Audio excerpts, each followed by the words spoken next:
7 million ညရင်နဲ့ညင်ညင်ရေး7 million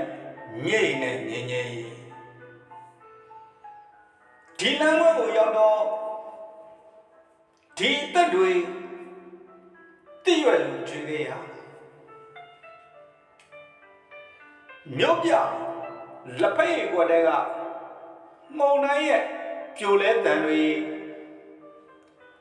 ငါဖတ်ကြည့်တော့ကြေကွဲဆိုနဲ့ဒုက္ခဖြစ်စေတဲ့အမဘယ်ရာကအမှန်တရားဖြစ်ခဲ့တယ်လေအိုးဖျားသခင်ငြိမ်းငြိမ်းဆိုတာအထူးပြုလုပ်တဲ့ဘုံမိုလာလျှက်တစ်ပြက်ဝလုံးတို့ဆင်းလာတဲ့သေခြင်းတရားကသူတို့အသက်တွေအပေါ်မာနကခရီးနှင်နေသလိုတောပြေးတောင်ပြေးမျောလင့်ခြင်းနဲ့ဝေးလို့သူတို့တွေရဲ့ဘဝဆွေးကွယ်မျိုးကွယ်လမ်းမထက်မိဝေးဖာဝေးမျက်ရည်နဲ့လူမမဲကလေးတွေနှုတ်စာနေကြ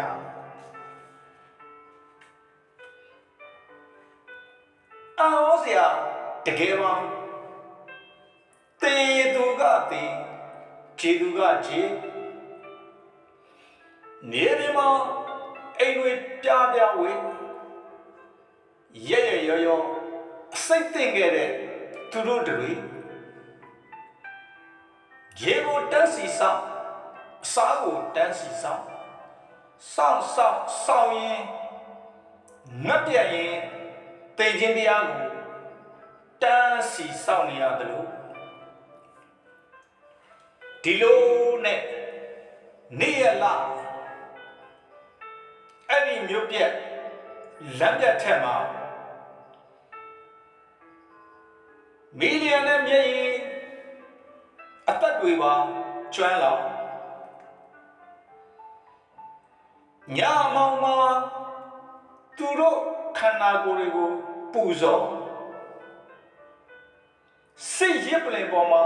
အိပ်ဆက်ခဲ့ကြရမြေတာတဆုပ်ဘုံအဖြုတ်ဟန်လောက်ပြုံးပြတဲ့တုတ်ပြန်မှုကလူအခွင့်အရေးလားအကြောင်းပြတဲ့ပေးလိမ့်ရန်ထားတဲ့မှုသားနဲ့မာယုံတစ်ခုကိုညှစ်တော်လူသားဆန်ဆန်ပြုတ်လုပ်တဲ့တရားတဲ့ချီတွေကနေအောင်ကြည့်လို့ထိုးပေါက်သူတို့အိမ်ထဲရောက်နေတဲ့ကံကြမ္မာအနိဋ္ဌအဖြစ်အပျက်ကရက်ကန်းခတ်တယ်လို့ခတ်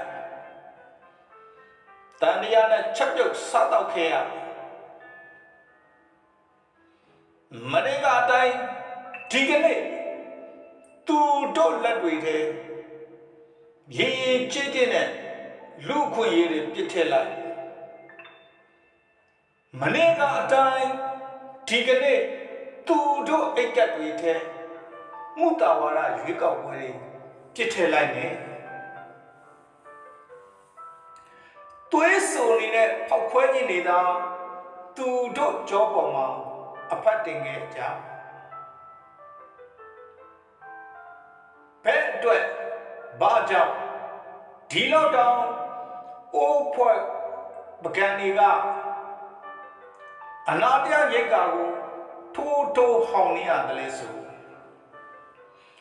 ဂျုံတဲ့ပေါင်ပေါ်မှာပူကတ်နေတဲ့တာတန်ရရန်အကြောင်းဝင်လို့ဆိုရမလားစပနာတန်ကြားလိုက်တဲ့မြို့ကလေးကတွန့်လင်းကောက်ကိုရံဝဲဝင်းနေစေတနတ်တန်တွေကအပေါ်စားဆန်ဆန်လူပုံတကားမှသူတို့ကိုသူတို့မော့ကြည့်နေကြတဲ့ဝိညာဉ်တွေ တိရွက်လိုတဖြုတ်ဖြုတ်ချွေခဲ့ရဝမ်းနေစရာတကောင်းရံမှာလူမမဲကလေးငယ်နဲ့အဖိုးအဖွားသာသမီခင်တို့ရဲ့မျက်ရည်ကသူတို့မျက်ဝန်းကိုနှုတ်ဆက်ခွဲခွာသွားကြသူတို့အရေးပြားကိုသူတို့ဝစ်ဆင်ခဲ့ကြသူတို့အယိုးတွေကတုံရီချိနေစွာနဲ့အဲ့ဒီဆောင်းကာလမှာယုံကြည်မှုနဲ့ဆုတောင်းကြလဲတရားမမြတ်စစ်ဆိုတာအမုန်းချုပ်ယူပြုတ်တာပဲမဟုတ်လားတဲ့အဲ့ဒီမှာသူတို့ကိုယ်ပေါ်ကတွင်းညီနှံတွေခါချနေတဲ့သင်္ချိုင်းဟာငြိမ်းချမ်းရေးတရားမတွေ့ဘူးတဲ့နတ်ဆိုးလိုပရိဝေဒတောကရှိုက်တယ်နဲ့ဖျားသခင်ကိုမတောင်းဆိုတော့ဘူးတဲ့